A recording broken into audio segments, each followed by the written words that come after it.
Hey, we're going to get rolling here today, and I got to admit it's tough to be optimistic on days when there's so much red ink. But I got to try to bring some energy here and look ahead. And we're going to have harvest approaching, and I think a big dilemma in here is going to especially be on the bean side of it. We just have a lot of producers who like moving beans at storage, or excuse me, at harvest, and then it's going to come down to, hey, do I store or do I sell? What do I do? We really think you got to look at a couple things. First is the cost of commercial storage if they're heading to town, and that's going to run on average about 6 cents a month. The other thing, and which is a big deal in here this year, is interest costs on holding. I mean, you need to remember if money's borrowed at 8% and there's $13 beans, it's costing you just an interest expense alone about 9 cents a month to hold on to these beans.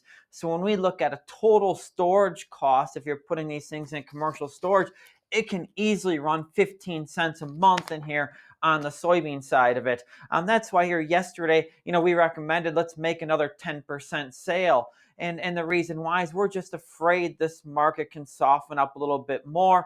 We think that the weather has improved. You've seen that with the crop ratings in here right now.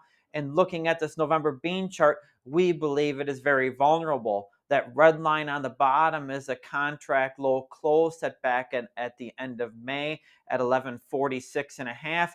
And yes, from then till now, we did lose 4 million acres of soybeans, but still there's a lot of real estate below this market that if we break those recent lows, we could easily accelerate lower. We're bringing up a Dees corn chart here quick, and that same red line is from May 31st. You can see how this corn market has been substantially weaker than soybeans here recently, and just today we made new lows. What we found interesting here yesterday is Dees corn held that July low at 481, and then all of a sudden you have all the all let's say the social media talk about we got a potential double bottom in here on corn, a little more of a reversal yesterday, and that gives everyone to buy it. Well, here you got the week longs in there. We run those recent lows out, probably hitting stops right now. But our point is you're looking at beans can drop substantially compared to where they're at if they just catch up a little bit to what's going on over in the corn market. Now we want to wrap up here today. If you're going to have to move beans at harvest, we've got to strongly encourage to sell ahead. And if you're selling ahead right now, you need to tell yourself that no matter what you do, you are going to be wrong.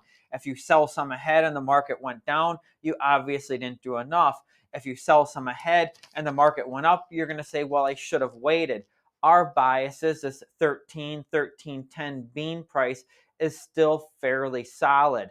You got to remember you can always re-own your soybeans if you choose to go that route. The big reason why we like selling beans instead of paying commercial storage is that if we have these things locked up in commercial storage for 5 months, our interest and storage cost will push towards 75 cents a bushel. Look, we're not doom and gloom these markets, okay? We believe we're going to find a harvest base. We're going to find a harvest low in here. We think that wheat could be within 15 to 30 days of where a low would be and would be the first one to bottom. But our whole issue with beans sitting here today is that weather has improved, crop ratings have improved. We probably got the lowest crop estimate place in the year. And then you got farmers that are probably going to want to dump some physical beans at the same time the spec is net long. Okay, now we do have great demand and China's in here buying, and I think that can be underneath this market. But just in the near term, risk to reward probably favors a break. So if you've got cash to sell, we would pull the trigger and make some sales. Have a great day.